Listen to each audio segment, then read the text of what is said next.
옆 사람과 인사하십시다. 고사리.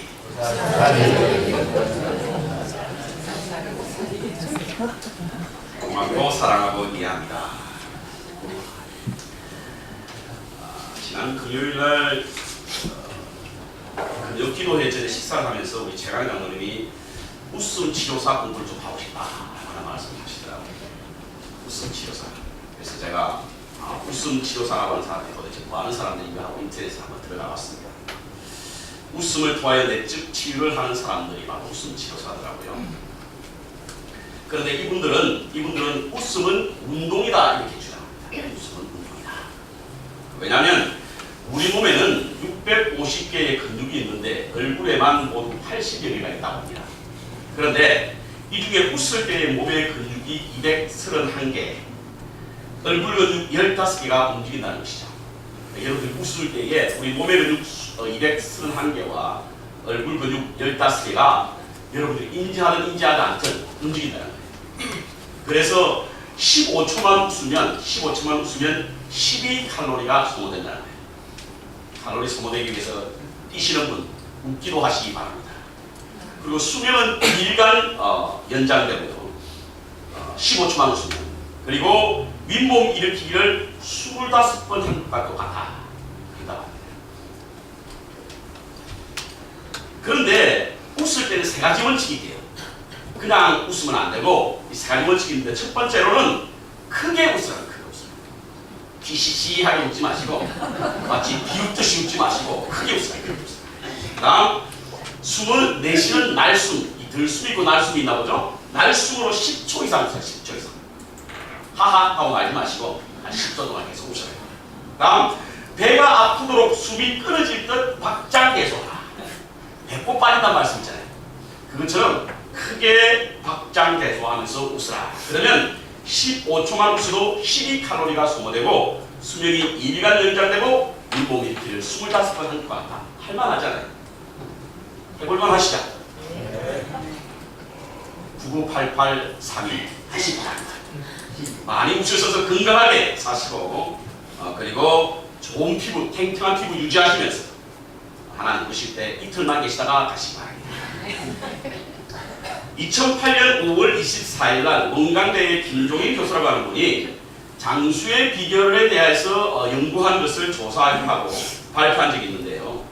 100세 이상 장수하는 노인들, 이 노인네들은 80대만 사시다가 가시는 분들보다 10배 이상 웃으다. 10배 이상 웃으면 20년 수명이에요. 그럼 60대 한갑인 사람보다 12배 더 많이 웃었다는 거예요. 그러니까 많이 웃으면 오래 사신다라는 거죠. 이와 반대로 100세 이상 사신 분들에 보면 근심걱정은 8순위인의 삶을 사시다가 가신 분에 비하면 6분의 1밖에 안 하신다는 거예요.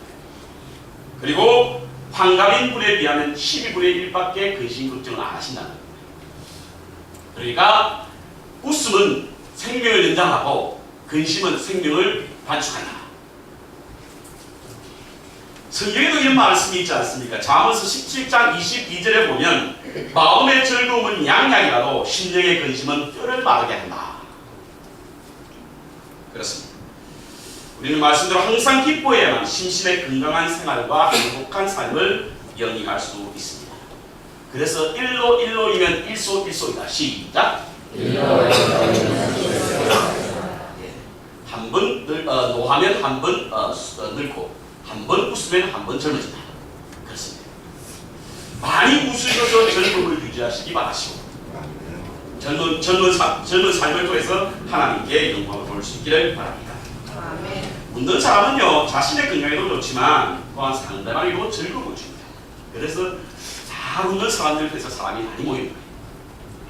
여러분 주위에 많은 사람들이 모일 수 있도록 마음껏 즐겁게 웃을 수 있도록 여러분이 즐거운 삶을 사시기를 바랍니다. 그런데 현대인들은 잘 웃지 않는 것 같아요.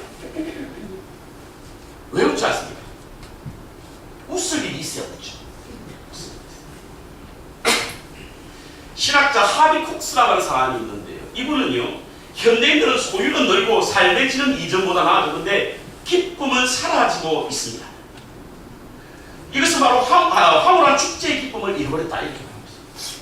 자, 우리에게 계산으로 해서 삶에 필요한 소유는 많아졌는데, 그렇지만 황홀한 축제의 기쁨은 우리에게 사라지고 있다는 사실입니다. 그렇습니다. 현대인들은 소유는 늘고 삶의 질은 이전보다 나아졌는데도 기쁨이 사라지고 있습니다. 그래서 웃는 사람이 적습니다. 그런데요, 기쁜 일이 없으니 웃을 일도 없고, 웃지 않으니까 우리에게 더 기쁜 일이 다가오지 않는 것입니다. 간혹은 기쁘지 않은데도 그냥 웃으면 그분은 조사 좀 해봐요. 기뻐야만 웃을 수가 있습니다. 기쁘지 않는데도 웃는 사람은 좀 문제가 있습니다. 근데 기쁨이라는 게 참 묘해요. 기쁨이라고 하는 것은 감정의 하나로서 행동의 양식이 아니라 마음의 상태를 말하는 것이 기쁨입니다. 기쁨은 스스로 행동하지 않습니다. 현재 지금 우리의 마음의 상태가 기쁜가 안 기쁜가 알 수 있는 거예요. 제3자의 요인으로 해서, 밖으로부터 오는 요인으로 해서 그 마음에 들어가서 반응하는 것이 바로 기쁨입니다. 즐겁고 행복한 일이 마음으로 들어올 때 기쁜 마음으로 바뀌지 않습니다. 그래서 마음 스스로는 다른 감정과 마찬가지로 반응을 하지 않는데, 어떤 제3의 요인, 우리를 즐겁게 하고 기쁘게 하는 제3의 요인이 우리 마음에 들어올 때에 기쁨이 넘치는 것입니다. 그런 제3의 요인이 없음에도 불구하고 웃는 분들은 조사 중에 뭔가 잘못이 있습니다. 아무런 어떤 대상에 자극이 없이 스스로 기뻐한다고 해서 문제가 있는 것이죠. 어떤 대상에 자극이 없이 스스로 슬퍼하면 문제가 있는 것처럼, 어떤 자극에 의해서 우리에게 기뻐하는 문제가 없음에도 기뻐하는 것은 문제가 있는 것입니다. 그런데요, 어떤 자극에서 움직이냐에 따라서 그 기쁨의 가치가 달라집니다. C.S. 루이스라고 하는 분은요, 기쁨은 우리 인간 마음속의 현상일 뿐이고 기쁨 그 자체는 아무런 가치가 없다. 기쁨의 참된 가치는 기쁨이 갈망하는 대상에 기인한다라고 말했습니다. 기쁨 그 자체는 가치가 없는 거예요. 그런데 무엇으로 인해서 기뻐하는가에 따라서 그 기쁨의 가치가 달라요. 제가 예를 한번 들어볼게요. 도박장에 가가지고 노름을 돈을 번 그 기쁨과 열심히 공부를 해서 장학금을 받아서 나오는 그 기쁨은 분명히 다르죠. 그 가치가 다르잖아요. 기쁨의 가치가. 예를 들어서 우리가 약을 먹고 살을 뺀 것에 대한 기쁨과 열심히 운동을 해서 살을 뺀 그 기쁨은 분명히 다릅니다. 한 곳에 오래 쳐다보고 있으면 오해가 기쁨의 가치가 다르다는 거예요. 어떤 것에 따라 다르냐? 마음에 있는 그런 기쁨이라고 하는 어떤 마음의 상태에서 달라지는 것이 아니라 어떤 것이 내게 들어와서 나를 하여금 기쁘게 만드는 데 따라서 그 가치가 달라진다. 자, 그렇다고 한다면 여러분의 마음의 상태에 지금 어떤 대상으로 인하여 기쁨입니까? 오늘 본문에는 에덴 동산의 모습을 스케치했습니다. 에덴이라고 하는 말의 히브리 뜻은 joy입니다. 기쁨입니다. 기쁨. 그런데 여기서 뜻하는 기쁨은요, 우리의 소원의 성취나 혹은 육신의 영달에서 얻은 일시적이고 순간적인 그런 어떤 기쁨을 말하는 것이 아닙니다. 소위 말하는 어떤 가치에 의해서 우리가 기뻐하는, 에덴의 어떤 가치에 의해서 에덴 동산은 기쁨의 동산이 됩니다. 에덴을 해석할 때요, 기쁨이라고 해서 단순한 기쁨을 말하지 않습니다. 그래서 저는 오늘 설교의 말씀의 제목을 우아한 기쁨이라고 지었습니다.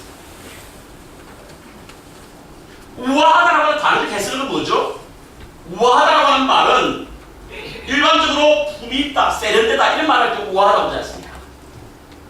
그런데 이 우아함이라고 하는 것은 겉으로 드러나는 외적 아름다운 것을 말하는 것이 아니라 보이지 않는 내적 아름다움을 말할 때 그 사람 참 우아하다라고 하는 표현을 씁니다. 우리 옆 사람한테 인사하십니다. 참 우아하십니다.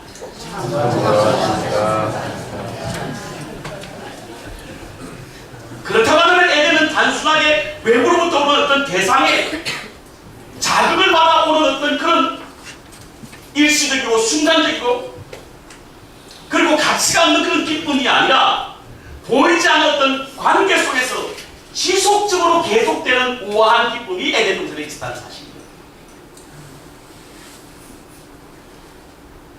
우리는 간혹 에덴 동산이라고 이야기하면 그것이 어디에 있습니까? 라고 묻는 분이 있습니다.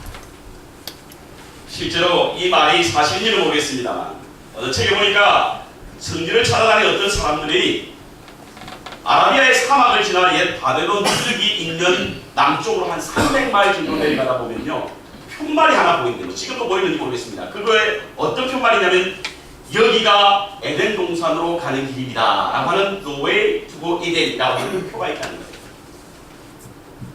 그래서 그 푯말을 따라 계속 내려가고 아무리 가도 에덴 동산은 보이지 않는다고 합니다. 지금처럼 과학이 발달되고 전 우주를 여행하는 문명의 시대에도 에덴을 발견할 수 없다고 하는 것은 우리가 살고 있는 이 시대에 에덴을 볼 수 없는 것 같습니다. 그렇다고 한다면 우리가 에덴 동산이라고 하는 이 말씀을 어떻게 이해해야 할 것인가? 에덴이 주는 교훈은 무엇인가? 여러분 성경을 볼 때요 그 성경을 바로 이해한다고 하는 것은 하나님의 말씀이 무엇을 전하고자 하는가에 대하여 본질적 의미로 접근하는 것이 성경을 바로 이해하는 겁니다. 도대체 이 에덴을 통해서 우리에게 무엇을 가르치고 하는 것인가? 에덴이 어디 있는가라고 하는 것이 아니라 무엇 때문에 에덴인가라고 하는 눈으로 우리가 성경 말씀을 보아야 합니다. 어역하면 에덴이 우한 기쁨이 어디 있는가가 아니라 우한 기쁨은 무엇 때문에 있는가라고 하는 것을 우리가 찾아야 되는 사실인 것입니다. 그렇다고 한다면 장소와 상관없이 우리는 에덴의 공간을 만들 수 있는 줄 믿습니다. 아멘. 여러분의 삶의 틀도 에덴이 될 수 있고요. 여러분의 가정도 에덴이 될 수가 있습니다.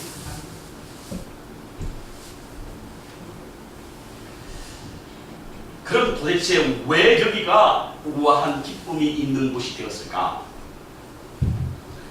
우리 창세기 2장을 보면요. 창세기 2장을 보면 반복되는 단어 하나가 굉장히 많이 나옵니다. 우리 한번 볼까요?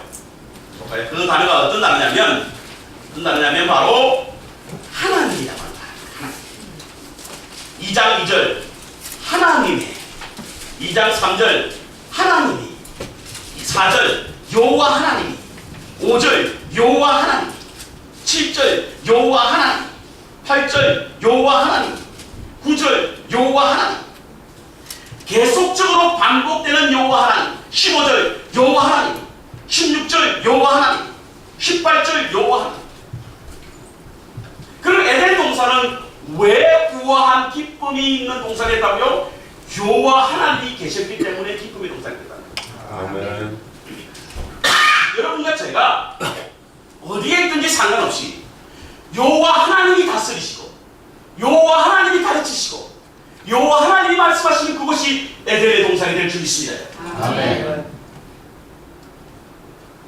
그러면 여호와 하나님만 계신 것이 아니라 여호와 하나님과 계속 올바른 관계를 갖게 될 때에 우리가 우아한 기쁨을 누릴 수 있는 것인데 어떻게 하면 하나님과의 올바른 관계를 가질 수 있습니까? 간단합니다. 여러분. 간단합니다. 그렇게 어렵지 않습니다. 저는 오늘 이 말씀을 준비하면서 기쁨을 잃어버린 우리가 있다고 한다면 우리가 하나님과의 올바른 관계를 한번 점검해 볼 수 있는 시간이 되십니다. 그래서 그 기쁨을 회복할 수 있는 축복이 여러분 삶과 생활에 있기를 주의 이름으로 축원합니다. 아멘. 기독교는요 잔치의 종교 아닙니까? 잔치의 종교. 불교가 고행의 종교고 유교가 제사의 종교라고 하면 기독교는 잔치의 종교예요. 그래서 신기한 잔치라고 참나다. 잔치가 뭡니까? 잔치가 상징하는 것이 무엇입니까? 풍요도 있지만 잔치는 기쁨 아니 기쁨. 남의 잔치집에 와서 울고 있는 사람은 없죠. 그래서 기독교는 기뻐야 합니다. 그런데 우리가 왜 기쁨을 잃어버렸습니까? 혹시 에덴을 잃어버린 것은 아닙니까? 에덴을 왜 잃어버렸을까? 그것은 하나님과 올바른 관계를 갖지 않았기 때문에 잃어버렸어요. 그렇다고 한다면 우리가 역으로 하나님과의 관계만 회복되면 기쁨은 우리에게 회복될 수 있는 줄 믿습니다. 그럼 첫 번째로 우리가 하나님과 올바른 관계를 어떻게 하는가 하겠습니까? 첫 번째로 하나님과 돈독한 신뢰 관계를 가질 때 하나님과 올바른 관계를 맺습니다. 하나님과 돈독한 신뢰 관계를 가질 때에 우리는 하나님과 올바른 관계를 가질 수 있는 것입니다. 오늘 본문에 우리가 읽었지만 에덴 동산에는요 각종 좋은 과실도 있었지만 그 동산 중간에 뭐가 있었다고요?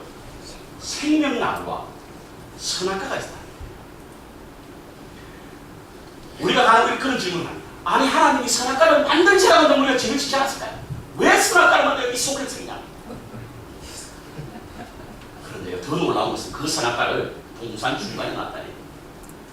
좀 보이지 않는 곳에 놔둬간다면 그냥 잊어버리고 지나칠 수도 있지 않습니까?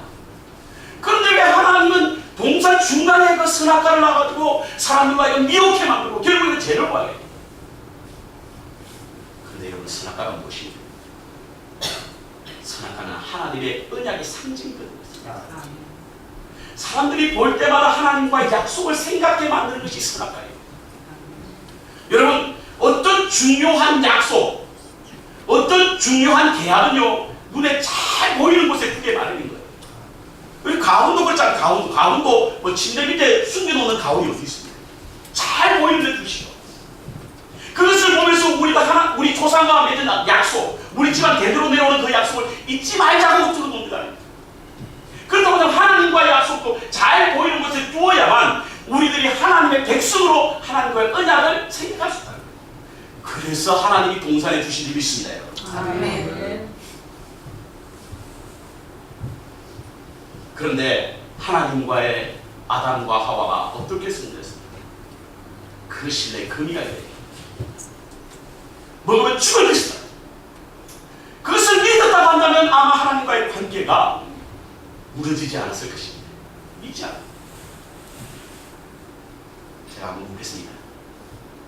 우리는 지금 여러분들이 묵상하고 있는 이 말씀을 얼마나 신뢰하십니까? 신뢰하지 않는다고 한다면 우리도 하나님과의 관계를 증거해 볼 필요가 있습니다.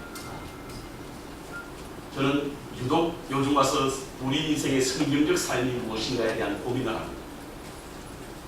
그리스도인으로 산다는 것은 그저 주일날 교회 한 번만 나오는 것이 그리스도 삶이 아니라 얼마만큼 하나님의 말씀대로 살려고 몸부림치고 얼마만큼 하나님의 삶대로 하나님이 가르치신 대로 살려고 하는 그런 우리의 정말 수락을 하는 어떤 마음이 있는가. 이것이 바로 비는 그리스도의 삶이지 않을까 생각해 봅니다. 만약에 여러분들이 이 말씀을 신뢰하다면 이런 종이 속에 불과합니다. 하나님을 얼마만큼 신뢰하는 따라서 우리는 하나님과 올바른 관계를 유지할 수 있다는 사실을 기억해야만 될 줄 믿습니다. 성경 전체가 바로 그 내용 아닙니까? 하나님을 신뢰하고 하나님의 말씀을 신뢰하고 잘 믿었어. 올바른 관계를 유지했더니 하나님이 그 백성들에게 복을 주셨다는 게 성경 전체 내용이거든요. 그런데 우리는 신뢰하지도 않고 믿지도 않으면서 복만 달라고 하잖아요. 신뢰하지 못한 사람은 실패하는 삶을 사는 것이 바로 성경이 가르치는 교훈입니다. 우리가 하나님과의 관계 속에서 우리가 얼마만큼 하나님을 신뢰하며 살아가고 있는가를 점검해보고 올바른 관계가 회복될 때 우리의 기쁨이 회복되는 역사가 일어나게 될 줄 믿습니다. 두 번째로 올바른 하나님과의 관계는요, 삶에 주어진 몫을 다할 때 올바른 관계가 아닙니다. 하나님은 저와 여러분에게 맡겨진 삶의 몫이 있는 줄 믿습니다. 그 몫을 다할 때에 하나님과의 올바른 관계가 이루어진다. 여러분, 하나님이 아담에게 준 몫이 뭡니까? 아담에게 준 몫은 무엇이냐면 하나님은 잘 섬기고 피조물은 다스리라. 그게 아담이 하나님으로부터 받은 몫이에요. 그런데 그 몫을 다 했습니까? 깎으랬잖아요. 섬겨야 할 하나님은 피하고 다스려야 할 피조물을 섬겼단 말이에요. 이것이 바로 하나님과의 올바른 관계가 금이가게 만들어진 겁니다. 우리가 교회에서 세상에 피조물을 섬기지 말라, 돈을 섬기지 말라, 명예를 섬기지 말라, 권세를 섬기지 말라 이런 말을 하는 것은요, 하나님이 우리에게 맡기신 몫은 하나님을 섬기고 피조물을 다스리라고 하는 것을 우리의 몫으로 맡겼으니 그 일을 감당하게 될 때 하나님과 올바른 관계가 회복된다는 사실. 에덴은 영상형이거든요. 그런데 이 에덴의 동사형은 아담입니다. 아담. 에덴이라고 하는 것은 기쁨이지만 아담이라고 하는 것은 주색에 빠지다라는 것입니다. 하나님이 우리를 위해서 만드신 그 아담의 기쁨의 무한 기쁨의 공간이 하나님께서 우리에게 맡기신 그 몫을 다하게 될 때 우리는 주색에 빠질 수 있다는 사실을 기억해야만 될 줄 믿습니다. 그때 하나님과의 관계가 무너지게 되는 것입니다. 오늘날 우리가 하나님과의 관계를 점검해 볼 때 우리에게 하나님 맡기신 그 몫을 다 감당치 못함으로 하나님의 관계에 금이 가지 않았는 것을 발견할 수 있는 지혜가 요구되는 시간입니다. 세 번째로 하나님이 정한 법과 원칙을 우리의 삶의 선택 기준으로 삼을 때에 하나님의 관계가 회복됩니다. 하나님이 우리 인간에게만 주신 특권이 있죠. 그 특권이 뭐냐면 선택입니다. 선택. 그래서 인간은 의를 선택할 수 있고 죄를 선택할 수 있습니다. 그런데 아담이 선택한 것은 무엇입니까? 하나님이 정한 법, 하나님이 정한 원칙, 그것을 우리의 선택의 기준으로 삼은 것이 아니라 자기 눈에 보이고 자기 마음에 흡족한 것을 선택의 기준으로 삼았다는 거예요. 그런데요, 여기 우리 한번 보시봐요. 아담이 말이죠. 아담이 사단이 선악과를 보이면서 이거 먹으라 했을 때 얼큰이 기다렸다. 잽싸게 먹어야지. 이랬습니까? 아니, 아담은 누구보다도 선악과를 놓고 고민하고 갈등했던 사람이 바로 아담. 왜냐하면 3장에 보니까 사단이 그렇게 유혹하자 하와가 뭐라고 그랬냐면 하나님 먹지 말했는데 먹으면 죽는다고 했는데, 이게 문자적으로는 그렇게 쓰였지만 저는 아담과 하와가 하나님과의 약속을 아무 갈등 없이 고민 없이 그냥 그걸 선택했다고 생각지는 않습니다. 그런데 중요한 것은 무엇을 선택했냐는 거예요. 여러분이 세상의 유혹을 따라서 하나님의 말씀대로 살려고 몸부림칩니다. 그러나 중요한 것은 선택이에요. 만약에 선택이 잘못되게 될 때 우리는 하나님과의 관계가 깨어진다는 사실을 기억해야 될 줄 믿습니다. 올바르지 않은 관계가 될 때는 우리의 기쁨을 상실하게 된다는 사실인 것입니다. 이렇듯 하나님을 신뢰하고 하나님이 맡기신 자신의 몫을 다하며 우리의 선택의 기준을 하나님이 정한 법과 원칙을 따르게 될 때 하나님과 올바른 관계가 회복되고 그것에서 우리는 우아한 기쁨, 에덴의 기쁨이 회복되게 될 줄 믿습니다. 아멘. 그럼 왜 올바른 관계가 우리에게 우아한 기쁨을 가져주는 것일까? 하나님과 올바른 관계를 갖게 되면요, 첫 번째로 하나님이 우리와 함께 하십니다. 에덴 동산은요, 우리가 생각하는 만큼 그렇게 매혹적인 곳이 아닙니다. 먹기 좋고 아름다운 나무도 있지만 그곳에 우리를 이렇게 하는 선악과도 있지 않습니까? 다스리기 좋은 동물도 있고 피조물도 있었지만 말키도 안 듣는 뱀도 있었단 말이에요. 그렇다고 한다면 에덴 동산도 우리와 사는 것과 별반 다르지 않습니다. 그런데 무엇이 달랐다? 하나님이 우리와 함께 하신 것이 달랐습니다. 아무리 환경이 어렵고 힘들다도 하나님이 우리와 함께 하신 그곳이 에덴의 동산이 된다는 사실을 기억해야만 될 줄 믿습니다. 그것은 하나님과 올바른 관계가 이루어진. 하박국서는요, 곧 임박하게 될 이스라엘의 멸망을 목전에 두고 쓴 책입니다. 하박국 선지자는요, 자기 백성이 바벨론에 의해서 멸망당한 것을 몸쓰리치게 싫어했던 사람이에요. 가슴을 끼어자면서 하나님, 어찌하여 저렇게 몰지각한 바벨론에 이 백성을 맡기십니까? 탄식했던 사람.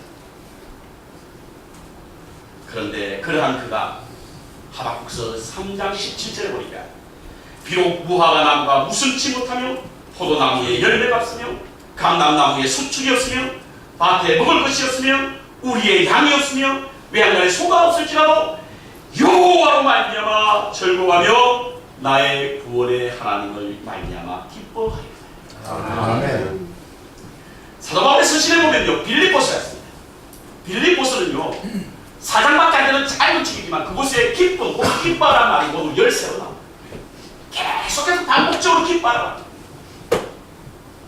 왜 그렇게 기뻐하라고 했을까? 사실은 이 빌립보서를 쓴 장소가 어디였냐면 로마의 감옥이었다고 합니다. 그래서 빌립보서 옥중서신이라고 합니다. 로마의 감옥에서 붙잡힌 몸으로 빌립보에서 이제 얼마나 지나면 자기가 죽음을 당할지 모르게 되는 상황 속에서 그가 기뻐하라고 한 것은요, 특별히 빌립보서 3장에 보면 주 안에서 기뻐하라고 하는, 여기 R이라고 하는 히브리어는요, 일이라고 하는 의미가 있는데, 그래서 주 안이라고 하는 의미도 있지만 그곳에는 because of라고 하는 뜻도 있어서 하나님 때문에 기뻐하라, with라고 하는 뜻도 있어서 하나님과 함께 기뻐하라. 하나님이 우리와 함께 하시면 기쁘게 될 줄 믿습니다. 아멘. 저는 웃음을 잃어버리고 기쁨을 잃어버린 여러분들에게 하나님이 우리와 함께 하시면 기쁨이 회복되는 역사가 있어요. 아멘. 금세계 최고의 영성가로 불리우는 헬렌이 나오는 이런 말을 했습니다. 기쁨과 행복은 다릅니다. 기쁘다고 행복한 것이 아닙니다. 우리가 많은 일에 불행할 수도 있습니다. 그러나 기쁨은 여전히 그 불행 속에 있을 수 있습니다. 우리가 하나님의 사랑을 받고 있는 자녀이기 때문인 것입니다. 불행 속에도 기뻐할 수 있어요. 왜? 우리는 하나님의 사랑을 받는 자입니다. 고통 속에도 기뻐할 수 있습니다. 왜? 우리는 하나님의 사랑을 받는 자입니다. 천국 사람이라는 별명을 가진 조지 피터 교수는요, 항상 밝고 즐거운 삶을 살았다. 제자들이 물었어요. 선생님, 당신은 어떻게 해서 그렇게 늘 기쁘고 즐겁습니까? 라고 물었을 때 그리스도가 나와 함께 계시고 내가 주를 사랑하니 어찌 기쁘지 않을 수 있으냐. 찬송가 441장에 보면 비바람이 칠 때와 풍랑고 필 때라고 하는 곡 아시죠? 비바람이 칠 때와 풍랑고 필 때에 처음 들어보세요? 아시죠? 이 찬송시는 찰스 웨슬리가 쓴 찬송시입니다.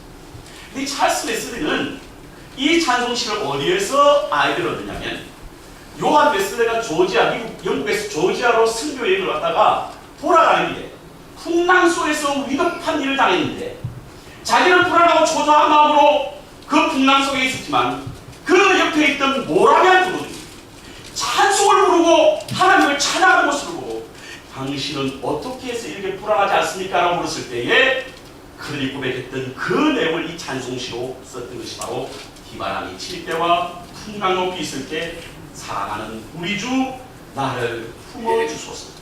아멘. 느헤미야 8장 10절에는요, 여호와로 인하여 기뻐하는 것이 너희의 힘이다. 시작. 여호와로 인하여 기뻐하는 것이 너희의 힘이다. 축복하시다. 아멘. 여호와로 인하여 기뻐하는 것이 우리의 힘이었습니다. 아멘. 두 번째 우리가 말씀은 바로 하나님은 우리를 크게 하셔서 기쁨이 넘쳐요. 우리가 하나님과 올바른 관계만 가지면요, 하나님은 우리를 크게 하시나요? 사람은 기쁨이라고 하는 이 감정은요, 언제 생기냐면 자기가 자기보다 더 크짐을 느낄 때 기쁨을 느껴요.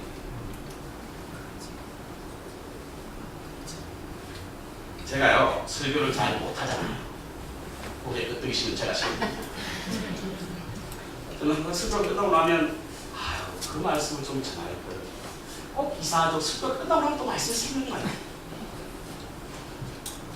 그래서 항상 설교 끝나고 나면 좀 아쉬움이 있고 모자람이 있어서 늘 안타까워하는데 어떤 분이 제게 목사님 오늘 설교가 원더풀이었습니다 라고 이야기하면 그게 그냥 인사로 하는 말인 줄 알아요. 모른가요? 근데도 우리의 제 마음이 기뻐요. 왜? 그렇게 인정하고 싶거든, 사람은. 여러분 옆에 계신 분한테 한번 칭찬 한번 해보십시오. 그게 그냥 인사치레인 줄 알아. 하는데도 그냥 기분이 좋아요. 왜? 그렇게 자기가 믿고 싶기 때문에. 이 심리학자들도 그렇게 말합니다. 그래서 사람은요, 칭찬에 얼마나 약한지 모르요. 고래도 춤춘다고 그러잖아요. 하나님이 우리를 칭찬하십니다. 우리를 우리보다 더 크게 인정하신다는 거예요. 에덴 동산에 하나님이 아담에게 다스리라고 했잖아요. 그가 다른 맹수들보다 힘이 세서 다스리라고 하셨을까요? 아닙니다. 그가 다른 맹수들보다 스피드가 빨라서 아니에요. 하나님이 그를 높이 세우니까 그가 다스리게 되었지 않습니까? 아멘. 여러분, 세상이 우리보다 더 큽니다. 그러나 우리가 그를 다스릴 수 있게 왜? 하나님이 우리를 세우셨기 때문인 거예요. 아멘.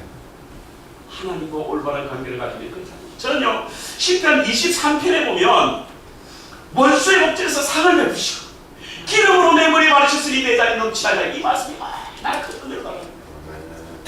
원수의 목전에서 상을 베푸시고 상. 어떤 상이고? 밥차의 밥상. 지금 원수가 나를 죽이러 올 때도 하나님 상을 차잖아요. 나를 높이시잖아요. 내 잔이 넘친다면 너무 은혜가 넘쳐서 기쁨이 충만하다는 뜻입니다. 아멘. 그렇습니다. 하나님과 우리의 올바른 관계가 되면요, 하나님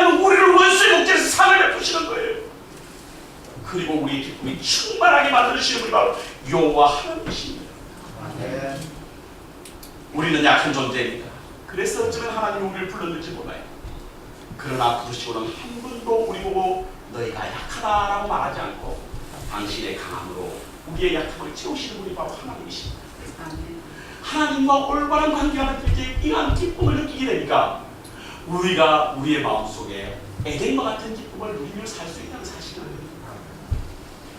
그 복음서가 그러죠. 약한 자로 강하게 그 찬송 있잖아요. 쓰러진 나를 세우며 나의 뭐죠? 나의 빈잔을 채우니 주 나의 모든 그렇습니다. 하나님은 쓰러진 나를 세우시고 우리의 모자란 잔을 채우시는 하나님이시죠.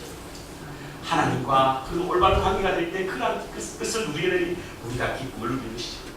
여러분, 우리가 택한 족속 왕과 전대사랑 거룩한 나라, 이것은 우리가 잘나서는 안 돼요. 하나님이 그렇게 세우시거든요. 세우시기 때문에 우리가 택한 족속이요 거룩한 나라의 왕 같은 제사입니다. 사실은. 그래서 우리가 기쁨이 넘치는 삶을 살아요. 말씀의 결론을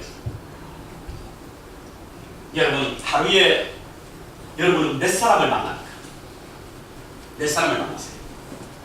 여러분을 스쳐 지나가는 사람이 모두 몇 사람을 들면 됩니까?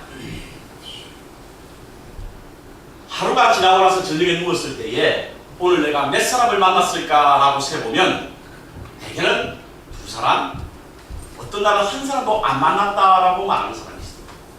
그럼 정말 한 사람도 안 만난 거예요? 그렇지 않습니다. 수많은 사람이 우리 곁을 지나갔음에도 불구하고 우리가 만났다 안 만났다라고 하는 것은 어디에서 느낄 수 있냐면 감정적인 동요에 의해서 느낄 수가 있습니다.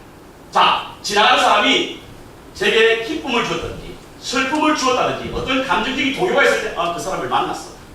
그렇지만 그런 동요가 없이 스쳐 지나가는 사람은 우리는 만났다라고 말하지 않습니다. 실제로 만났지만 그것은 만남이 아닌 거예요. 오늘도 수많은 사람들이 우리를 스쳐 지나가지만 우리의 감정에 동요를 느끼지 않는 사람은 만나지 않은 사람입니다. 저는 그리스도로 살아가는 우리에게 있어서 이런 위기가 올까 두렵습니다. 우리 주 예수 그리스도께서 우리를 지나치는데 주님을 보고도 우리의 마음속에 감정적 동요가 없어가지고 내가 하나님을 만났나? 아니야, 안 만났을 거야. 이러한 그런 불행을 우리 가운데 가진다고 한다면 아무리 오래 신앙생활 한다고 할지라도 아무리 열심히 하나님을 숨긴다고 할지라도 우리는 주님 없는 삶을 살 수밖에 없다는 사실입니다. 저는 저와 여러분이 주님 때문에 기뻐하는 삶을 사시기를 주님으로 축원합니다. 주님 때문에 우리 가슴이 뜨거워지고 주님 때문에 우리의 마음이 활짝 열리고 때로는 주님 때문에 우리의 두 눈가에 이슬이 맺히게 되는 그런 감정적 동요로 말미암아 내가 주님을 섬기는 기쁨과 즐거움으로 살게 되는 그를 위해서는 에덴을 회복해야 합니다. 에덴을 회복해야 합니다. 하나님과 올바른 관계를 통해서 에덴을 회복되셨습니다. 여러분 가운데 우리 주님 때문에 기뻐하십니다. 주님이 나 때문에 기뻐하는 그런 은혜가 있어야 줄 믿습니다. 아멘. 스바냐 3장 17절에 보면요, 너의 하나님 여호와가 너희 가운데 계시니 그는 구원을 베푸실 전능자시니 그가 너로 인하여 기쁨을 이기지 못한다. 아멘. 그가 너로 인하여 기쁨을 이기지 못한다. 참 읽기만 해도 가슴 떨리는 아니에요. 얼마나 주님은 우리 때문에 기뻐하시는지, 너희들 때문에 내가 기쁨을 이기지 못한다고 하는 말씀이 우리의 마음 안에 새겨진다고 한다면 우리도 주님 때문에 기쁨을 이기지 못하는 삶을 살아야 될 줄 믿습니다. 아멘. 그럼 여러 가지 어렵고 힘듭니다. 기뻐할 일이 별로 없어요. 환경은 우리로 하여금 기쁨보다 슬픔, 근심, 염려를 더가고 있습니다. 그러나 하나님과의 올바른 관계를 통해서 기쁨이 회복되는 역사가 있기를 바랍니다. 아멘. 그 기쁨은 우리에게 세상에서 말하는 그런 순간적인 일시적인 기쁨이 아니라 우리 잠재의 영원하고 지속적인 기쁨, 심령 깊은 곳에서 우러나오는 그 기쁨이 바로 우리가 에덴에서 얻는 기쁨을 기억하시고 여러분 삶과 생활 속에 에덴의 기쁨의 회복의 역사가 있나, 그래서 그 기쁨으로 말미암아 행복하고 영원한 삶을 누리시는 저와 여러분 시를 주의 이름으로 모십니다. 아멘.